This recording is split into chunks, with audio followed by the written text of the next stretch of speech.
اب سے چند روز پہلے تک الیکشن کمیشن آف پاکستان کی دن رات پہلی ترجیح یہ تھی کہ الیکشن ہونے ہیں کسی وقت، کل کسی وقت قومی اسمبلی تحلیل ہونی ہے، اس کے بعد نومبر میں الیکشنز، اس کے لیے پوری تیاریاں، مگر اچانک یہ تمام صورتحال پیدا ہوئی جب ہفتے کو روز کونسل آف کامن انٹرسٹ نے انتہائی غیر متوقع طور پہ متفقہ طور پہ نئی مردم شماری کی منظوری دے دی۔ اس سینسس کی منظوری کے بعد election commission of Pakistan back وقت نئی حلقہ بندیوں، نئی انتخابی فہرستوں، نئے انتخابات کی تیاریوں میں پھنس چکا ہے، جبکہ الیکشن ایکٹ میں ترمیم کے بعد انتخابات کی تاریخ کے اعلان کا اختیار بھی اب الیکشن کمیشن کے پاس ہی ہے۔ چیف الیکشن کمشنر سکندر سلطان راجہ کی سربراہی میں آج اور کل مسلسل 2 روز میٹنگز کے باوجود یہ فیصلہ نہیں ہو سکا ہے کہ الیکشن میں ممکنہ طور پہ کتنی تاخیر ہو سکتی ہے۔ نئے زمینی حقائق کی روشنی میں الیکشن اپنے مقررہ وقت سے کئی ماہ آگے جاتے دکھائی دے رہے ہیں۔ اتفاق کی بات ہے کہ مسلم لیگ نون پیپلز پارٹی اپنی مشترکہ کوششوں سے الیکشن التوا کی بنیاد خود ڈال کر جا رہی ہے۔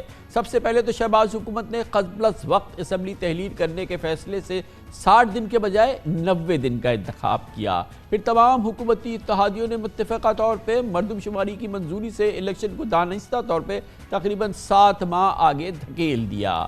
لگتا ہے کہ الیکشن میں تاخیر نون لیگ کے سیاسی مستقبل کے حق میں ہے۔ یہی وجہ ہے کہ وزیر داخلہ رانا ثناء اللہ اعلانیہ کہہ رہے ہیں کہ الیکشن 90 دن میں تو ہو ہی نہیں سکتے، بلکہ اب مارچ 2024 تک یعنی 7 ماہ بعد الیکشن ہوں گے۔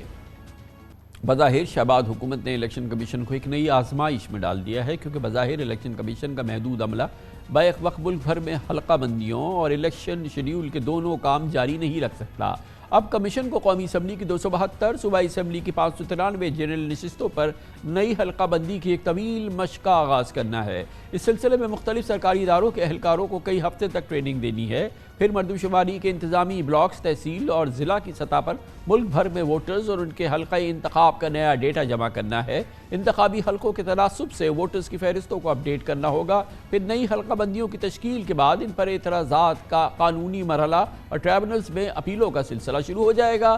الیکشن کمیشن کو اپیلوں کی سماعت اور ان کے فیصلے بھی جاری کرنے ہوں گے، گویا ایک ممکنہ عدالتی جنگ بھی شروع ہو سکتی ہے، اور یہ مرحلہ مزید کئی ماہ جاری رہ سکتا ہے۔ یہ کام مکمل ہونے کے بعد ہی الیکشن شیڈیول کا اجرا ہو سکے گا اور اراکین کی نامزدگی کے عمل کا آغاز ہوگا۔ پی ٹی آئی کے وائس چیئرمین مخدوم شاہ محمود قریشی نے شہباز حکومت کی جانب سے الیکشن کو مؤخر کرنے کا شبہ ظاہر کیا ہے۔ ان کا کہنا ہے کہ حکومت کو جب 3 ماہ قبل مئی میں ہی مردم شماری کے نتائج مل گئے تھے تو منظوری میں تاخیر کیوں کی گئی۔